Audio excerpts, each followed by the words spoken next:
Howdy gamers, Old Gamer Guy here. Welcome to another Stellaris Console Edition video. It is the year 2399 and the PlayStation Network has mostly gotten its economy back in order. We won a war with the hierarchy of Bok, but doing so really threw our economy out of balance, and things are mostly back in shape now, but there are still a few deficits that pop up here and there, so I'll be making some adjustments with districts and buildings, but I'm not going to show any of that gameplay. Technological acquisition successful. More importantly, I will show things like war being declared. The cloud has declared war on the Derp Coalition, which means that the Sacred Cyrilan are also now at war with the Derp. On the lighter side of the news, order has been restored on Baki Grum. We have had drone corruption on Baki Grum for a long time, but finally that is over. Order has been restored and the drone corruption modifier has been removed. Construction complete. I decided to go ahead and have my construction ships claim these last unclaimed star systems here in the upper right hand corner of the galaxy, so we can start grabbing those resources. And we earned another tradition point, which is always exciting, but it's especially exciting right now because we are closing out the versatility tree, so we can lower our resettlement cost. And as a finishing effect, we will now get a refund when we demolish a building or a district. We've got a bunch of really nice ascension perks still to choose from, but there are really only two that I'm seriously considering. Eternal Vigilance increases starbase and defense platform damage and also their hit points. And then Machine Worlds would unlock a Machine World terraforming option, which would give us various bonuses. Both of those seem like the best way to go, but I think I'm going to go with Eternal Vigilance because I have a feeling we'll be in a war again before too long.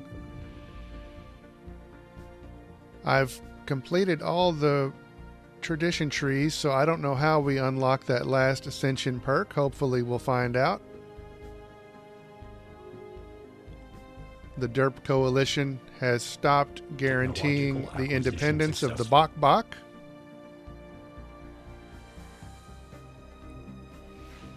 But more importantly for us, order has been restored on Imroot.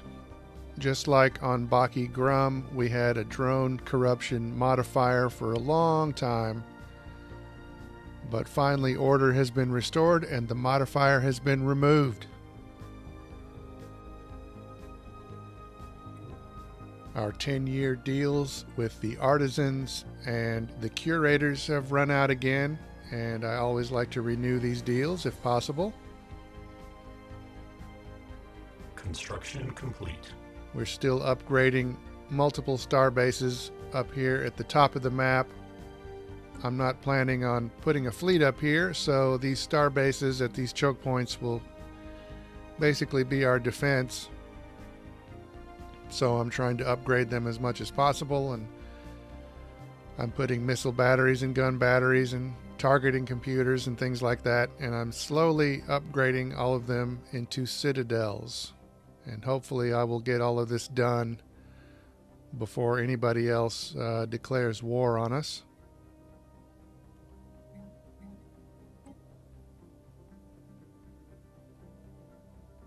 Technological acquisition successful. We got some new technology there, but more importantly, we earned a trait point. So if you've been watching this series, you have seen me mess around with these trait points before, and unsurprisingly, I wasn't successful at it the first time, so I had to redo it. And this time I realized that I never did apply the template to all of my citizens, so I ended up having 3 different types of PlayStation Network drones. And I guess I can see a situation in some games where you might want that. You might want to have different types of citizens with different traits. But I'm going to go ahead this time and apply this new template to all of my citizens. We're all one big happy machine. We need to all receive the latest upgrades. Situation log adjusted. I'll have to complete some research in order to get that done, apparently. Species modification research, so we will get started on that.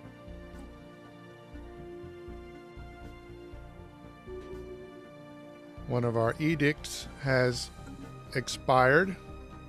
Capacity overload, and this was giving us a boost to our energy credit production. So now, when I advance time, we're going to have a deficit again in our energy credits.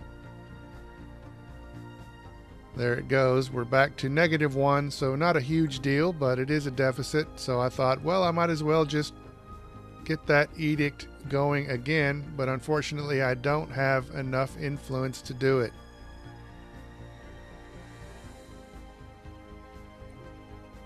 Our deal to import exotic gases has run out, so I'm going to renew that again with the cheapest option.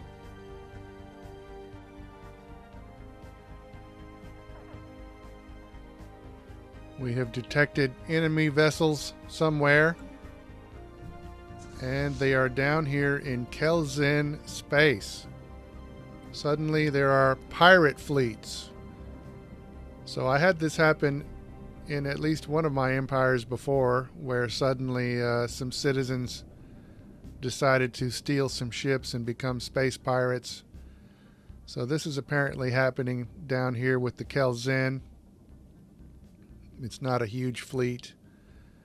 We've got a couple of friendly ships just kind of flying by there, and the pirates, it seems like the pirates are kind of pursuing, but all the ships involved in this chase are very slow.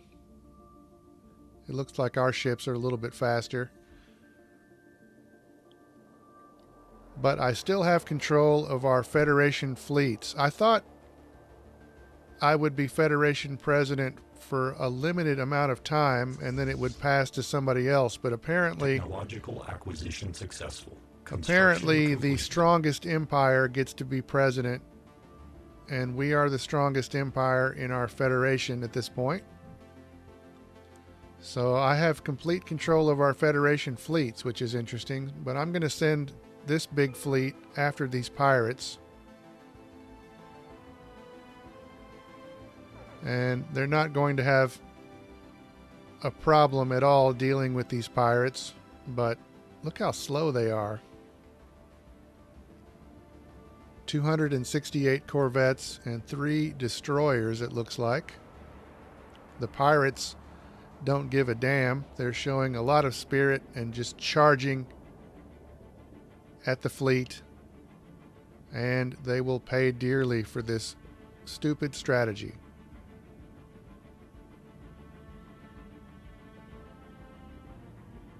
Hostile fleet assets engaged.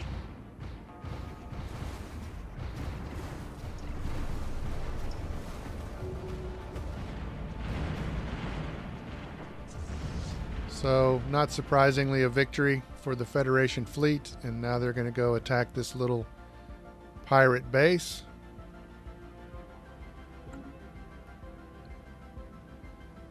And once again, they will have no problem, but man, look how slow they are. I guess I might need to do something about that, since I am in command of the fleets, apparently. I'd rather not be, but apparently I am. Hostile stationary asset engaged.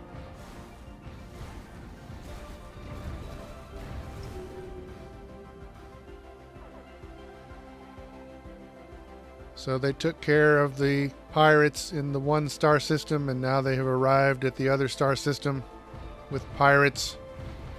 This is all Kelzen space.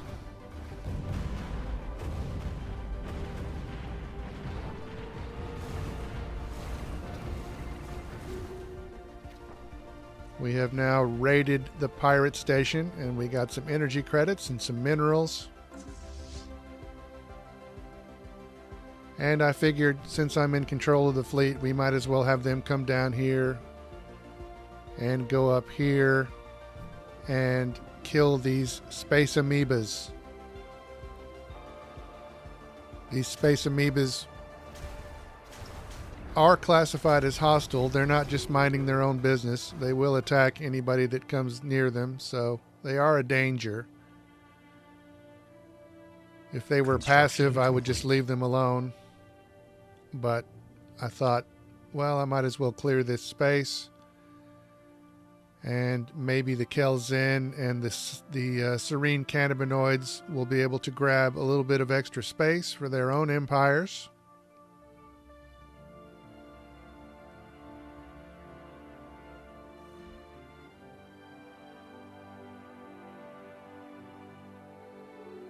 The cloud is beginning to integrate the Concordat. The Concordat is one of those two little splinter empires that formed within the cloud, but now they're being absorbed, and meanwhile our fleet has arrived at the other space amoeba, and they will make quick work of this space amoeba.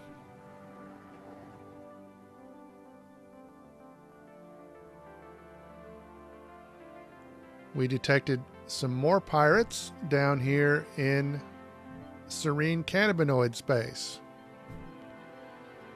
And I don't have a big fleet nearby to send, but I do have some smaller fleets.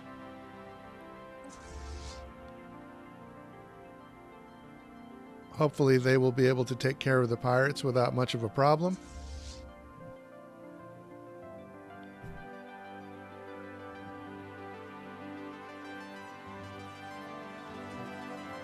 Our 10-year deals have run out again. We're going to renew them again.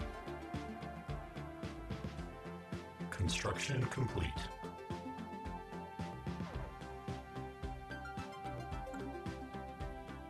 And our small fleet has arrived to combat the pirates. So hopefully they can take care of this problem.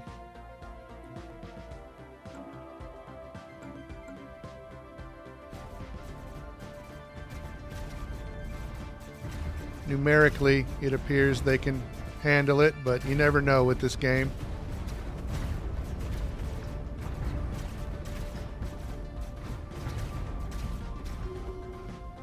But they are able to take care of it, and now they can go back to their home station and get some well-deserved shore leave, or station leave, I guess. There are still a few random enemies on the map. In this system, we have some relatively larger pirate fleets, larger than what we just had to deal with. Up in this system, we have an automated dreadnought that looks like serious business. And most interestingly, we have in this system an ether drake, a leviathan. There are also a few ancient mining drones here and there.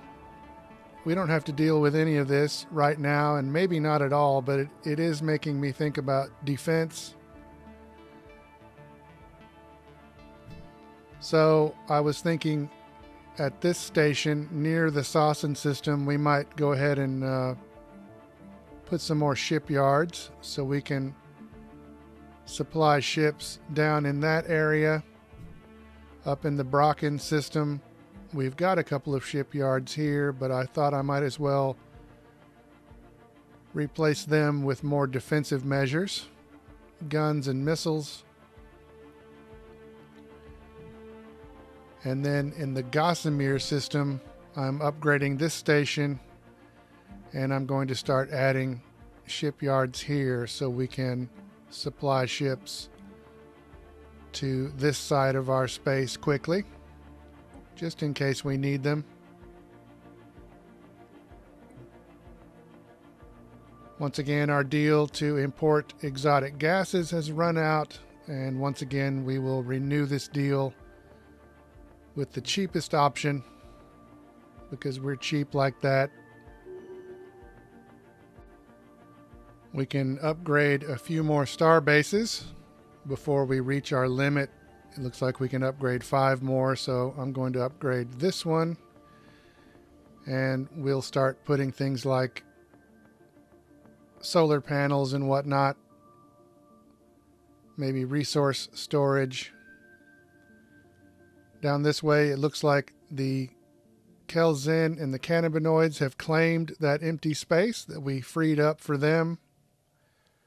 I noticed on this screen that we have a couple of anomalies that we never did research and take care of.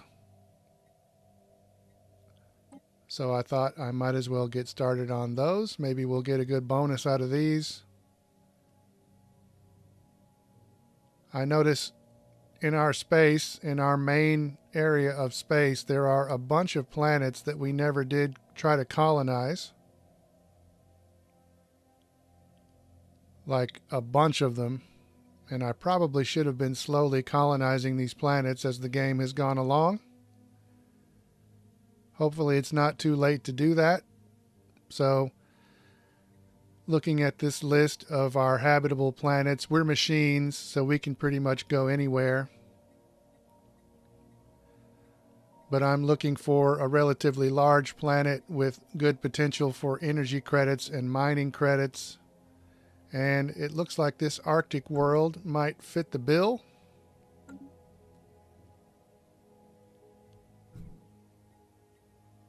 Normally I would build a colony ship and then select the ship and then send it where I want it to go, but you can also do that through the menus, and what do you know, it's much more convenient. So we're going to get started on a colonization mission to this Arctic world.